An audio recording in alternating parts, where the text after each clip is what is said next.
This is a very Asian. It's not a rock. It's not an ordinary rock. It's something else. So I don't want to know what it is, but it's really really pretty. And I think it has to do with that coin that I talked about first.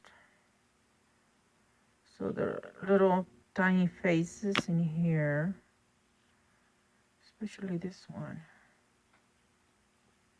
Let's see, right there. I found these on the ground.